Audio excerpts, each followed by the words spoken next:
ये चित्रकथा समर्पित है एक ऐसी अनोखी संत आत्मा को जिसके दिखाए रास्ते पर चलकर गरीब से गरीब और कमजोर से कमजोर इंसान ने भी अमीर से अमीर और ताकतवर से ताकतवर इंसान से भी ऊंचा दर्जा पाया।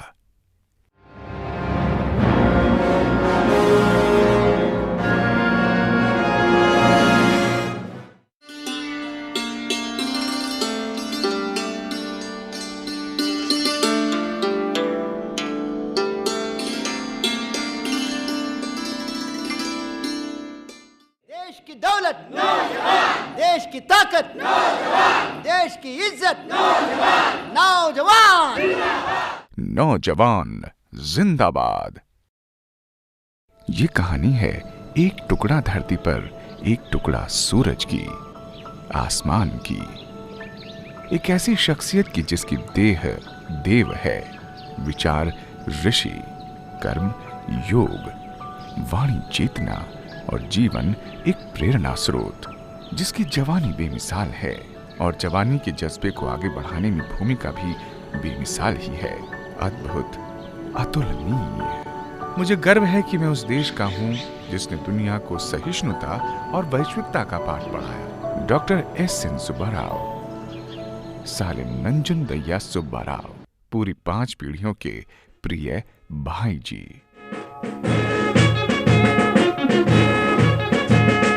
नौजवान आओ रे, नौजवान गाओ रे, नौजवान आओ रे, नौजवान गाओ रे, लो कदम मिलाओ रे, लो कदम बढ़ाओ रे, लो कदम मिलाओ रे, लो कदम बढ़ाओ रे। भाई जी हजारों युवाओं के प्रेरणा गाओ रे। नौजवान आओ रे, नौजवान गाओ रे। सुब्बाराव जी आज भी युवा है। भाई जी युवाओं के लिए प्राणवायु हैं। मन के नौजवान इस चमन के बागवान, बहता पानी यानी सुब्बाराव, एक साथ बढ़ चलो, मुश्किलों से लड़ चलो। गांधीवादी संत हैं। इस महान देश को नया बनाओ रे, इस महान देश को नया बनाओ रे। Subbarav's contribution to activate youth power in India has no parallel. सब आदमी की उम्र बढ़ती है, लेकिन एक व्यक्ति में ऐसा देख रहा हूँ कि उम्र जैसे बढ़ती है। चंबल में कभी दहशत का पर्याय रहा बागी मोहर सिंह। बस वैसे सुब्बाराव जी तो हमारे संत हैं भाई। लोकमान दीक्षित बटेसर का बागी। तो सुब्बाराव तो महान आदमी में हैंगे। ऐसी सैकड़ों टिप्पणियां, सैकड़ों अभिनंदन और सम्मान भाई जी के नाम के साथ जुड़े हैं, लेकिन भाई जी ने कभी सम्मान की चाह नहीं की। पद्म विभूषण जैसा सम्मान भी लौटा दिया। त्याग और तपस्या की इसी वृत्ति के कारण आज दुनिया भाई जी को एक ऐसे चिर युवा साधना पुरुष के रूप में जानती है जिसके सपनों के संसार में न कोई सरहद है, न मजहब और न ऊंच नीच। इस संसार में है एक गौरवान्वित राष्ट्र, शांतिमय समाज, एक न्यायपूर्ण व्यवस्था और इसे साकार करने को समर्पित स्वच्छ, सुंदर और चरित्रवान युवा मन। यूनेस्को जो बना, united nations education social cultural organization, उनके चार्टर में एक वाक्य बहुत सुंदर, मैं तो उसको कहता हूँ हमेशा आध्यात्मिक वाक्य लिखा है। War begins in the minds of men, and hence the defense of peace must be constructed in the minds of men. लड़ाई शुरू होती है मनुष्य के मगज में, कुरुक्षेत्र में नहीं, दुर्योधन के मगज में, लंका में नहीं, रावण के मगज में, यूरोप में नहीं, हिटलर के मगज में। एक व्यक्ति के मन में आता है, 10-20 लोग जुड़ते हैं उसी मन के, फिर झगड़ा चालू होता है। तो उसी तरह जो भी देश दुनिया में गलत काम हो रहे हैं, मनुष्य का मगज कारण उसका है। तो अगर मनुष्य का मगज अच्छा हो जाए, सत्य के बारे में सोचने वाला, ईमानदारी का ही सोचने वाला और दूसरों के प्रति प्यार का ही सोचने वाला, ऐसा मगज दुनिया में हो जाए तो दुनिया की शक्ल बदल जाएगा। विचारों की ऐसी गंभीरता, ऐसी ऊंचाई यूं ही नहीं है। इसके पीछे है एक पूरा सफर 80 बरस का। जन्म तिथि 7 फरवरी 1929, स्थान बेंगलुरु, कर्नाटक। मां शारदम्बा। पिता का नाम सालिम नंजुंदैया, एक नामी वकील जिसने गरीबी में भी प्रतिष्ठा पाई। आदमी गरीब होकर भी प्रतिष्ठित रह सकता है समाज में। गरीबी के कारण कोई दीन रहने की ज़रूरत नहीं, दबे रहने की ज़रूरत नहीं। थे तो पिताजी वकील और समाज में मान्यता भी बहुत थी उनको, लेकिन कितने लोगों को भगा दिया उन्होंने। गलत केस लाया मेरे पास, कभी नहीं आना मेरे घर। तो ऐसे वकील को पैसा कहाँ से आएगा? तो पैसा तो मुझे अच्छी तरह से याद है, कितने दिनों या तो 4 आना लाते थे, 8 आना लाते थे, 2 आना कभी लाते थे दिन भर के लिए। 1 रुपया आ गया तो हम बहुत आ गया कहते। तो घर में कभी भी 2 दिन का चावल हो या दाल हो, 2 दिन का इकट्ठा रहता नहीं था। सुब्बा राव के बचपन का नाम पापू था। 6 भाई 2 बहनों में चौथे पापू ने पिता के जीवन से मिले संदेश को बचपन में ही पढ़ लिया था। भी उन्होंने हमको न तो डांटा है, न पूछा है कि कहाँ जाते हो, क्या करते हो, पढ़ा है कि नहीं है, पास हुए कि फेल हुए, कभी पूछते नहीं। लेकिन उनका जीवन ऐसा था कि उसी से हमको प्रेरणा मिलती थी। मां की सानिध्य ने वाणी में मिश्री घोली, रामकृष्ण वेदांत कॉलेज का रास्ता दिखाया, परमहंस की हंसा प्रवृत्ति दी, विवेकानंद सा विवेक दिया तो स्वामी ओजशानंद के ओज और सुब्रमण्यम जी के चरखे ने मिलकर कुछ ऐसा संस्कार रचा कि 13 बरस का पापू एक दिन खादी पहनकर गांधी जी के रास्ते पर अकेला ही निकल गया।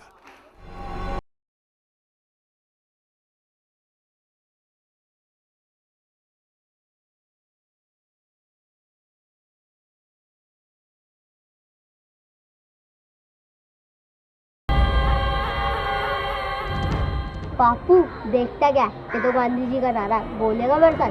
चल बोलते हैं।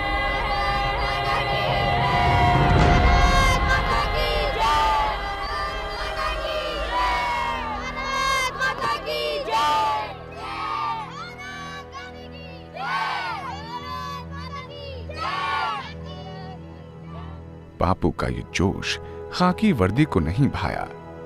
पापू को पुलिस स्टेशन जाना पड़ा।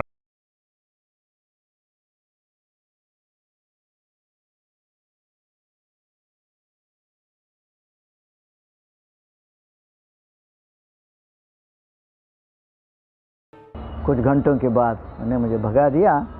तो बस दिमाग में बात तो एक बीज बो गया कि क्या हमारे देश में वंदे मातरम बोलना जुल्म है? मुझे कुछ करना चाहिए। मात्र 13 बरस की उम्र में जुल्म के खिलाफ कुछ करने के इस जज्बे ने नन्हे पापू की दुनिया बदल दी। राजा राम राम राम सीता राम राम राम, राजा राम राम राम सीता राम राम राम, राजा राम राम राम सीता राम राम राम, राजा राम राम राम सीता राम राम राम।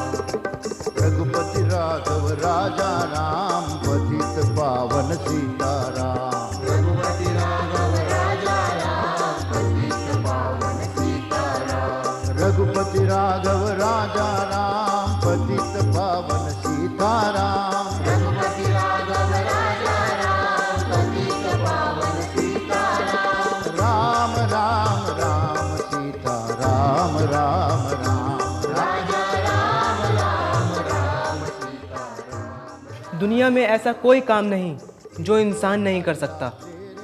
कौन कहता है गरीबी अभिशाप है? मेरे पिता कहते हैं ईमानदारी और मेहनत से हासिल की गई सूखी रोटी जुल्म और बेईमानी से हासिल ऐशो आराम से लाख गुना बेहतर है। जहां प्रेम और शांति है वहां सब कुछ है।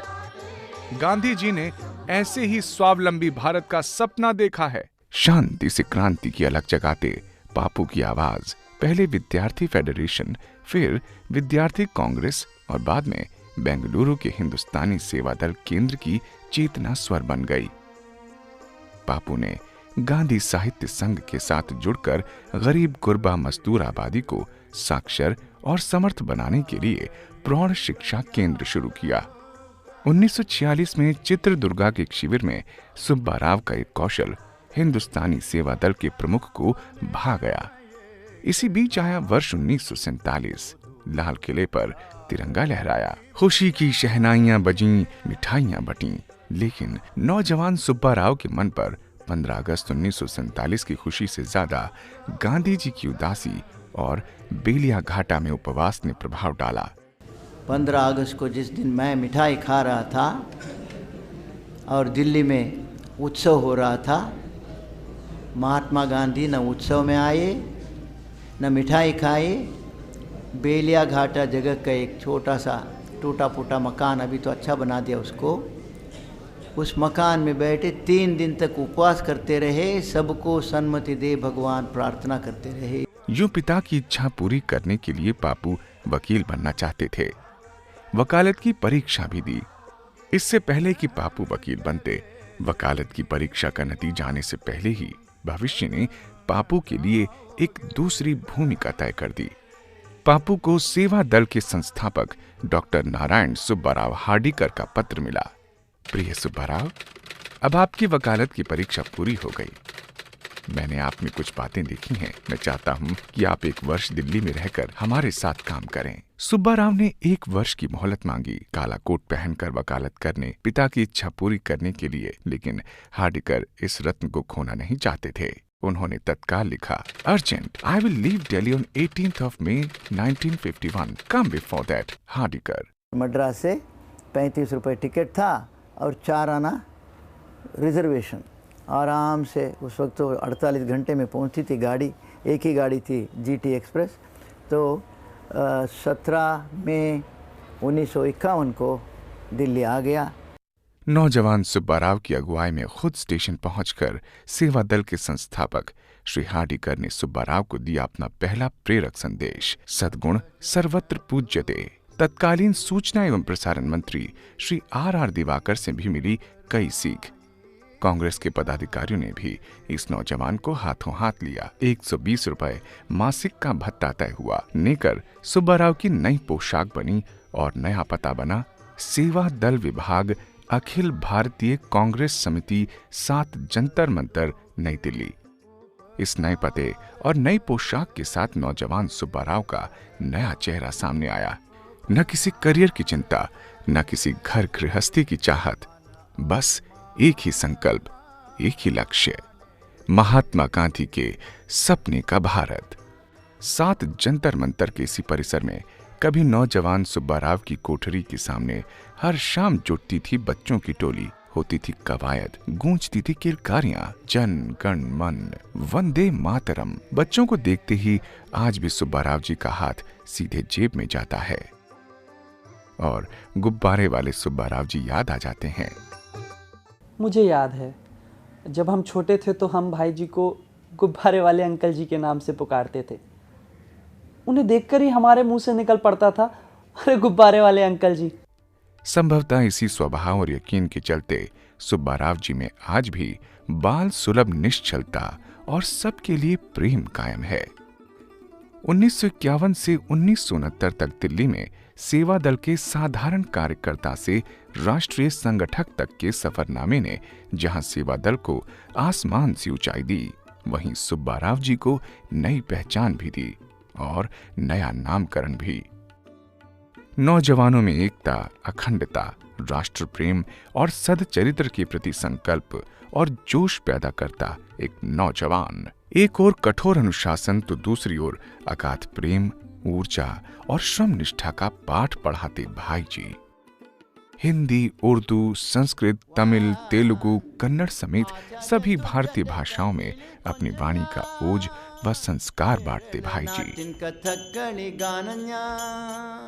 इसी कार्यक्षमता और शैली के चलते उस दौर में सेवा दल और भाई जी सभी के सम्मान के पात्र बने। क्या मोरारजी भाई, क्या लाल बहादुर शास्त्री, क्या जगजीवन राम, क्या इंदिरा गांधी और क्या पंडित जवाहरलाल नेहरू। पंडित नेहरू सेवा दल आए और भाई जी से गीत की मांग न करें, ऐसा कदाचित ही होता था। सेवा दल शिविरों के जरिए जहां भाई जी को असली हिंदुस्तान से रूबरू होने का मौका मिला, वहीं हिंदुस्तान ने भी असली भाई जी को देखा। कालांतर में शिविर कई महत्वपूर्ण नतीजों की पृष्ठभूमि साबित हुए। तो उसमें से एक नौजवान खड़ा हुआ, सिख नौजवान था, उसका नाम था अमनदीप सिंह। उसने खड़े होकर बोला कि भाई जी मैं फिरोजपुर के शिविर में आपसे मिला था। उस समय मेरे हाथ में बंदूक थी, लेकिन मैं छिपा के रखी थी। मैंने बताया नहीं था कि मैं पुलिस मेरे पीछे पड़ी हुई है। मैंने सोच लिया कि पुलिस कुछ भी करे, लेकिन अब मैं हाथ में बंदूक नहीं उठाऊंगा और निर्माण का काम करूंगा। भाई जी ने तुरंत पंजाब सरकार को चिट्ठी लिखी कि ऐसे जो नौजवान हैं जो मुख्य धारा में आना चाहते हैं, जिनका हिंसा पर विश्वास नहीं है, कृपया उनको प्रोत्साहित करिए। और उसका प्रभाव हुआ, उसको प्रोत्साहित किया। बाद में 1 साल के बाद में वही अमनदीप को पंजाब की सरकार ने युवा अवार्ड दिया। भाई जी का ही एक शिविरार्थी जो आपकी तरह खड़ा होता होगा लाइन में, मुख्यमंत्री बना। ये जरूरी नहीं कि हर शिविरार्थी मुख्यमंत्री बने, लेकिन जिस क्षेत्र में भी जाए भाई जी के बताए हुए मार्ग पर चल के इस देश को आगे बढ़ा सकता है।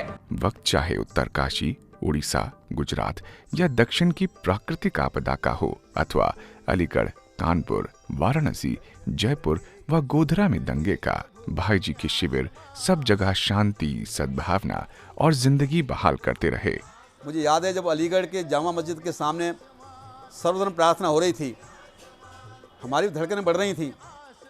लेकिन धीरे धीरे जैसे जैसे भाई जी ने एक एक धर्म की प्रार्थना को कहना शुरू किया, तो बहुत सारे अलग अलग धर्मों के लोग आए, बोले क्या अद्भुत संदेश आपने दिया है कि जामा मस्जिद के सामने सभी धर्मों की सर्वधर्म प्रार्थना। नौजवानों के बीच चेतना के शिविर एक सतत प्रक्रिया बन सके। भाई जी ने इसके लिए 1964 में राष्ट्रीय सेवा योजना का प्रारूप तैयार किया। इसके लिए बकायदा प्रशिक्षण दिया। भाई जी के पहल पर ही राष्ट्रीय सेवा योजना का प्रथम शिविर गांधी शताब्दी वर्ष के मौके पर 24 सितंबर 1969 सेवाग्राम वर्धा में हुआ। गणतंत्र दिवस परेड में शामिल एनएसएस की टोली हमेशा भाई जी के सपनों की याद दिलाती रहेगी। एनएसएस सूत्र वाक्य है, मैं नहीं सदा आप। ये सूत्र वाक्य भाई जी के जीवन का भी सूत्र वाक्य है। सेवा दल में रहते हुए भी भाई जी ने अपना गायन, संगठन क्षमता और भाषा ज्ञान, अनुवाद कौशल सब कुछ उन्हें दिया जिन्हें इनकी जरूरत थी। जब कामराज जी अध्यक्ष बने, और मेरा कोई पहचान तो था नहीं, भुवनेश्वर में वो अध्यक्षता ग्रहण किया, तो इस बाजू में सी सुब्रमण्यम, भारत रत्न सुब्रमण्यम हुए ना, वो आके मुझे कान में कहा, सुब्बराव कामराज जी तो बोलेंगे हिंदी में, अरे तमिल में, और मैं ट्रांसलेट करता हूँ लेकिन इंग्लिश में करता हूँ, लेकिन यहाँ तो आम जनता आ गई है तो हिंदी में तो नहीं कर सकता हूँ, क्या आप कर सकेंगे क्या? मैंने कहा मैंने ज़िंदगी में किया तो नहीं कभी, लेकिन सब काम करने को तैयार होना चाहिए, स्वयं सेवक हूँ। तो अनुवाद हुआ, तो उसके बाद तमिलनाडु के लोग, दूसरे लोग सब, अरे वाह वाह वाह, लाजवाब था, अनुवाद बहुत अच्छा था, बहुत अच्छा था। फिर कामराज जी बोले, भाई आपका जो भी काम करो करो, लेकिन कहीं भी मुझे भाषण देना हो तो मेरे साथ आ जाना, अनुवाद। अच्छा, तो 4 साल कामराज जी का भाषण बम्बई में चौपाटी में या कलकत्ते के मैदान में या गुवाहाटी में या उत्तर भारत में कहीं भी। जब गांधी शताब्दी वर्ष 1969 का मौका आया तो गांधी दर्शन रेल के निर्देशक के तौर पर भाई जी का कौशल पूरे हिंदुस्तान ने देखा। गांधी शताब्दी समारोह समिति की जनसंपर्क उप समिति के सचिव के तौर पर ये भाई जी की ही कल्पना थी। चित्र प्रदर्शनी, श्रव्य दृश्य सामग्री से लैस गांधी संदेश को जन जन तक पहुंचाती एक ट्रेन, गांधी दर्शन रेल। सचमुच ये एक बड़ा ही सपना था, बड़ा अनुभव। भाई जी ने अपने इस अनुभव को एक नहीं कई बार अंजाम दिया। पुरानी दिल्ली से मुजफ्फरपुर बिहार जाने वाली सद्भावना एक्सप्रेस के यात्री ये जानकर गौरवान्वित होंगे कि कभी इस ट्रेन का जन्म देश में एकता, शांति और सद्भाव का संदेश देने वाली ट्रेन के रूप में हुआ। आप रोमांच से भर सकते हैं कि कभी इन डिब्बों में भाई जी का काफिला चला। दिन 2 दिन नहीं, बल्कि साल 2 साल तक।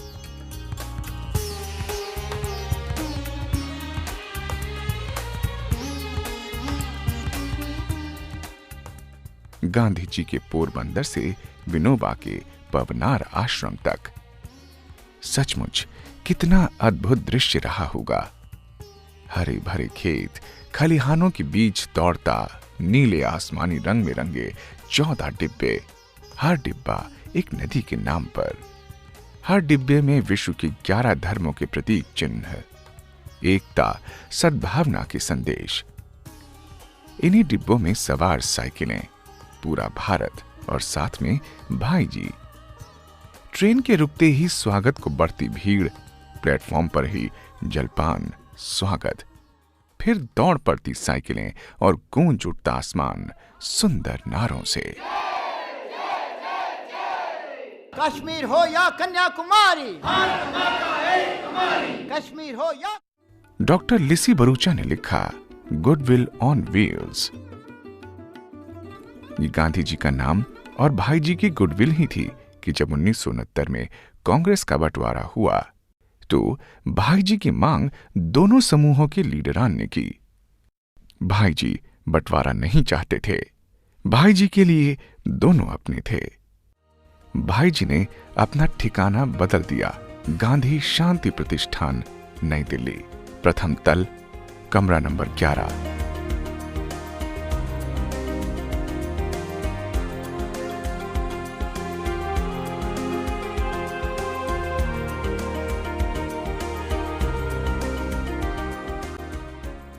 सेवा दल छूट गया, लेकिन न पोशाक छूटी न लक्ष्य। भाई जी गांधी शांति प्रतिष्ठान के आजीवन सदस्य हो गए और चल पड़े फिर अपने सफरनामे पर, नतीजे की परवाह किए बगैर, अनवरत, लगातार, बार बार राष्ट्रीय युवा योजना की शुरुआत की, शिविर दर शिविर। भाई जी के शिविरों ने चंबल के बीहड़ों में एक बड़ा कमाल किया।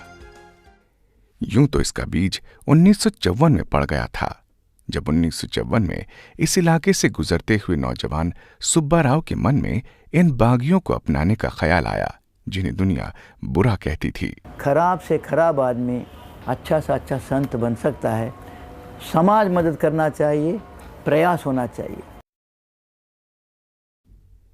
भाई जी की इस आस्था की तरह ही चंबल के बीहड़ों में भी आस्था के मंदिर हैं। यहां आकर हर बुराई झुक जाती है। बावजूद इसके प्रशासन के आला अफसर, राजनेता किसी ने कभी इन बीहड़ों में शांति बहाली की पहल नहीं की। ये इलाका लंबे अरसे तक विकास की मुख्य धारा से कटा रहा। भाई जी ने पहल की। भाई जी समस्या की जड़ तक पहुंचे। जब तक समाज में अन्याय, अत्याचार, शोषण रहेगा, तब तक डाकू रहेगा, नक्सलवाद रहेगा, सब कुछ रहेगा। हर एक हाथ को काम मिले, सरकार से ही तो मेरा झगड़ा है। हर एक हाथ को काम मिले तो नक्सलवाद नहीं होगा। गरीब की कोई सुनता नहीं है, न पुलिस सुने, न सरकार न सुने, न कोई सुने, न समाज भी नहीं सुनता है। तब वो जहाँ पे आवते आ जाओ, तब वो बागी बनते है। ओम शांति। भाई जी ने कातिल बंदूकों का जवाब सर्वधर्म प्रार्थना, विकास श्रम शिविरों और आध्यात्मिक विचार से दिया। मोहना, जवाहर, बागचीनी आदि गांव में एक नहीं कई कैंप लगे। इन गांव में 5 बजे के बाद चंबल की सड़कें सूनी हो जाती थीं, लेकिन भाई जी के कैंप अंधेरे में चहल पहल से जी उठते थे। ये एक एक टीले पर, एक एक टापू पर भारत के जो भी अपने प्रदेश हैं, इस पर शिविरार्थी रहते थे, कैंप लगा करके, अपना तंबू लगा करके, और वो अपने लिखते थे उस पर कलई से कि हम जैसे रहने वाले हैं कर्नाटक के, उनने लिखा कर्नाटक, दूसरे ने उत्तर प्रदेश, तीसरे ने लिखा यहाँ पर हिमाचल प्रदेश। कहने का आशय ये है कि यहाँ ऐसा वातावरण भाई जी ने बनाया, ऐसा लगता था शाम को जब बैठते थे यहाँ पर मीटिंग होती थी कि मानो तो एक मिनी भारत बस गया है यहाँ पर। बागचीनी की सड़क कभी श्रम शिविरों में ही बनी, आज इस पर पक्का तारकोल है।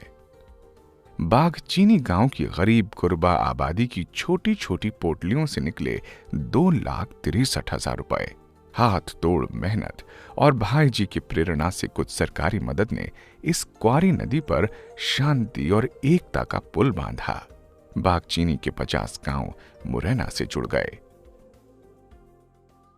भाई जी से प्रेरणा लेकर के गांव में जन सहयोग के लिए चंदा किया गया। ये जब पुल नहीं था उससे पहले जो समस्या इतनी गहरी थी कि अगर इन 50 गांव में कोई बीमार पड़ जाता था तो बागचीनी जो गांव है वहाँ हॉस्पिटल में लाना बड़ा मुश्किल हो जाता था। खौफनाक बिहड़ों में ये पुल नई ही इबारत है, एक नया तीर्थ। ऐसे काम अनुकूल माहौल बनाने में बड़े सहायक हुए। बहुत मीठा बोलने वाले हैं भाई जी और हम लोगों से बहुत स्नेह रखा और हमेशा है और हमेशा रहेगा। भाई जी ने अगाध प्रेम दिया था इस क्षेत्र के लिए। 72 में जयप्रकाश ने इनको विनोबा जी के ढेंगा गई को माधव सिंह वगैरह, तो फिर भी ने जयप्रकाश के ढेंगा भेजो।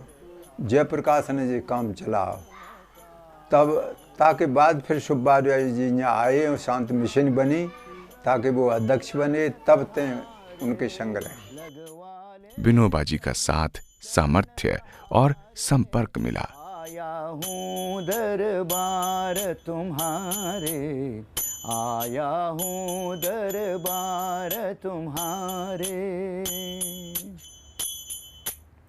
तुम्हारो नाम पतित पावन है प्रभु जी,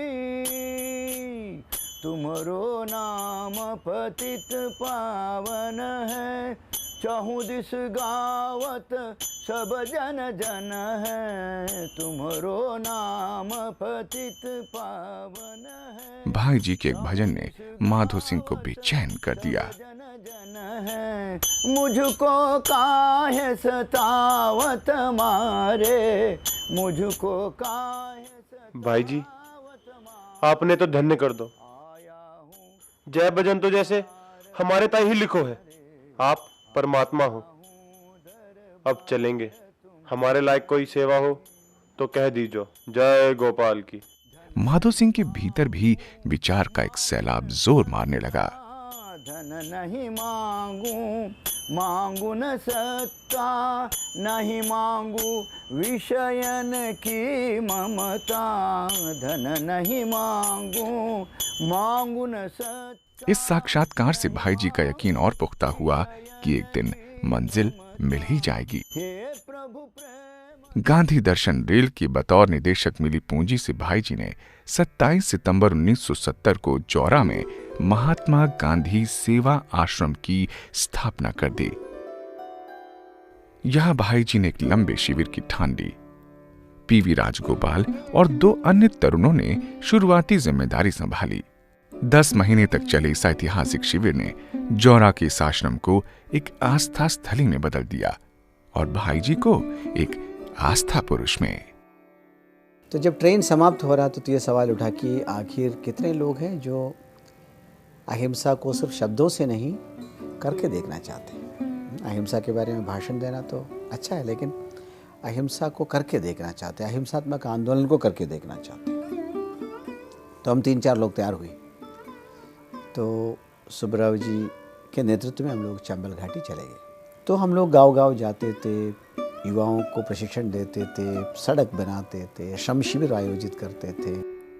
विनोबा, जयप्रकाश नारायण, महावीर भाई, स्वामी कृष्णानंद, हेमदेव शर्मा का साथ, तत्कालीन प्रधानमंत्री इंदिरा जी का भरोसा, मध्य प्रदेश के मुख्यमंत्री प्रकाश चंद्र सेठी का सहयोग और माधो सिंह, मोहर सिंह, लुक्का पंडित जैसे बागियों का अटूट विश्वास भाई जी को मिला।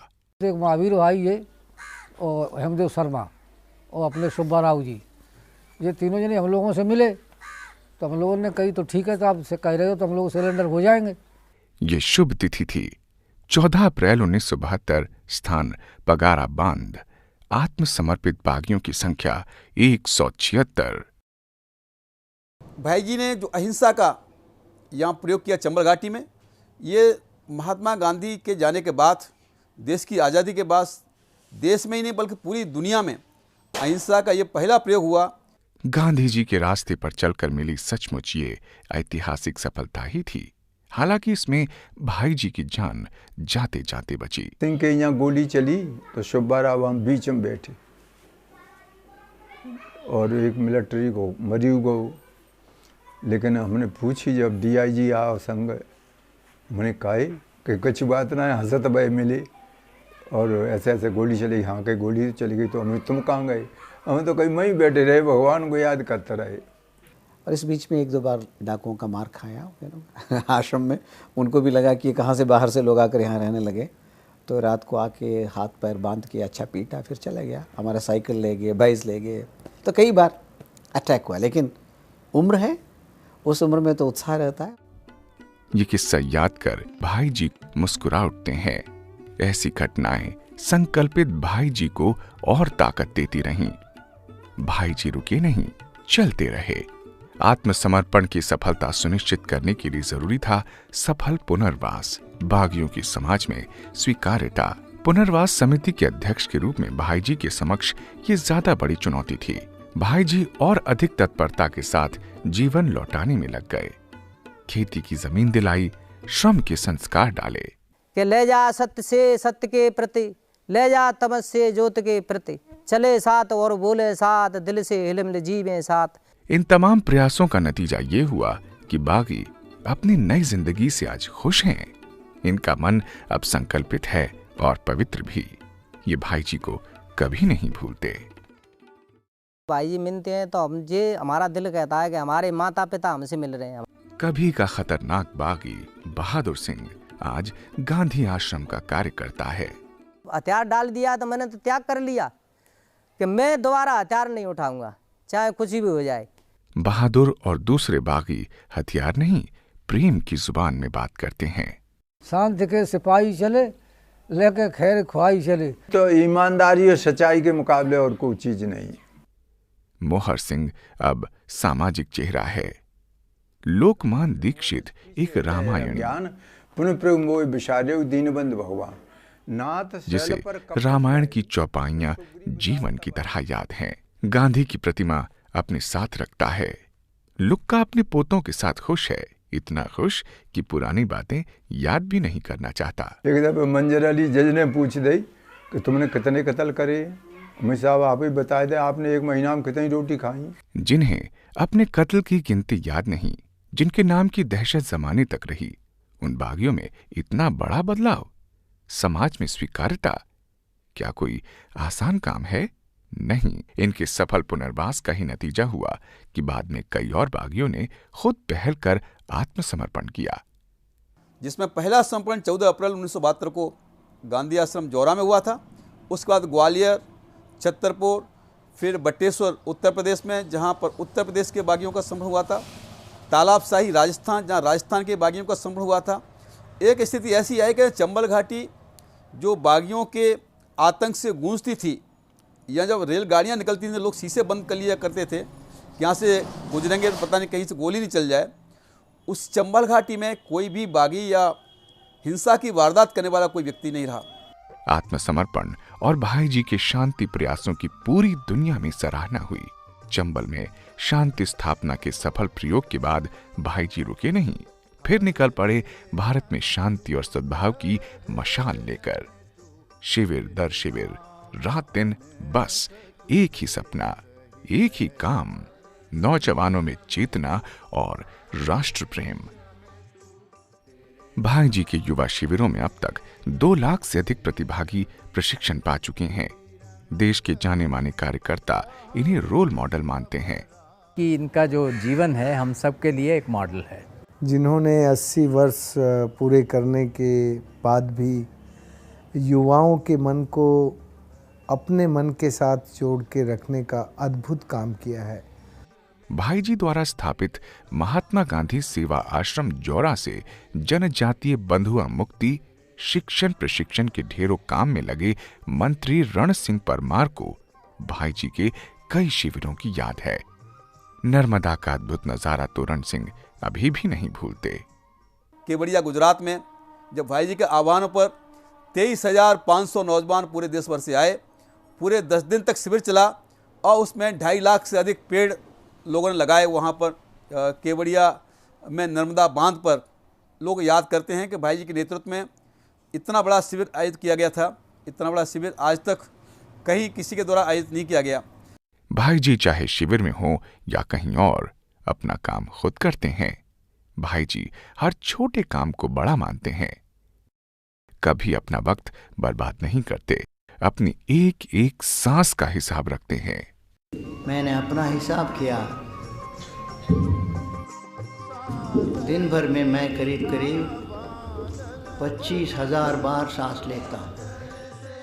किसी की बुराई भाई जी को पसंद नहीं, खुद बहुत पवित्र है। भाई जी इसका अभ्यास दूसरों को भी कराते हैं। क्षण क्षण मैं पवित्र बन रहा हूँ, पवित्र बन रहा हूँ। आत्मानुशासन, आत्मा की पवित्रता के अलावा श्रम निष्ठा इन शिविरों का जरूरी अंग है।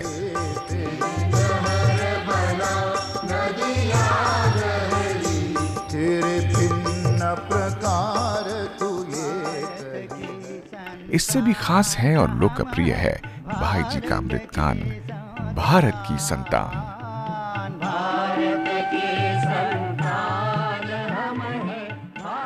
बसव माधवर यशोनिकेतन कनक पुरंदर गौन रसायन। बसव माधवर यशोनिकेतन कनक पुरंदर गौन रसायन। पंपन वाग्वैभव कन्नडनान माडुवे ताई बलवान। भारत की संतान, भारत की संतान हम हैं, भारत की संतान। पंजाबी पंजाबी मैं पंज दरिया दी वारस हासम देही राज। पंजाबी मैं पंज दरिया दी वारस हासम देही राज। नानक अर्जन जहाँ पीरा दी उच्ची कर रही शान। हो नानक अर्जन जहाँ पीरा दी उच्ची कर रही शान, उच्ची कर रही शान। भारत की संतान, भारत की संतान हम हैं, भारत की संतान। भाई जी सदैव मानते हैं कि ऐसी विविधता, ऐसा रंग अकेले भारत की खूबी है। भारत की उत्कृष्टता में इसका विशिष्ट योगदान है। सोवियत रूस जैसे देशों के बंटवारे से हमें सबक लेना है। भारत अखंड रहे इसलिए एकता जरूरी है। भाषा, जाति, धर्म, संप्रदाय, वर्ग और उम्र सभी स्तर पर भाई जी अपने शिविरों को लेकर सब जगह जाते हैं। सींखचों के बाहर भी, सींखचों के भीतर भी। चाहे कोई खूंखार अपराधी हो या अपने अपराध की अज्ञानता में फंसे नौजवान, भाई जी के दिल में सभी के लिए जगह है। सभी की बेहतरी की उम्मीद और कोशिश। वसुधैव कुटुंबकम को परिभाषित करते भाई जी देश ही नहीं परदेश में भी अपने शिविर और नौजवानों में आस्था के लिए जाने जाते हैं। जब हिंदुस्तान में बारिश के महीने होते हैं, भाई जी परदेश में अपने सुंदर शब्दों की वर्षा करते हैं।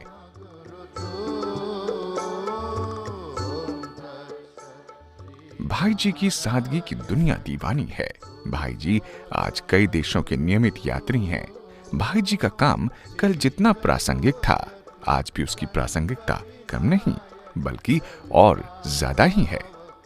लंबे अरसे तक सरकारें आर्थिक पक्ष में सहयोगी हुईं, लेकिन अब ये शिविर अपनी स्वावलंबी व्यवस्था पर चलते हैं। भाई जी आज 80 के पड़ाव पर जरूर हैं, लेकिन जिम्मेदारियां किसी नौजवान के कंधे से कम नहीं। सचमुच भाई जी को एक व्यक्ति नहीं, स्वयं एक ऐसी संस्था है जिनकी प्रेरणा ने देश भर अनेक स्वयंसेवी हाथों को जन्म दिया है। नौजवानों के हितार्थ अपनी जवानी देकर भी भाई जी पर उम्र हावी नहीं दिखती। राष्ट्र इस चैतन्य पुरुष चिर युवा मनीषी का सदैव ऋणी रहेगा।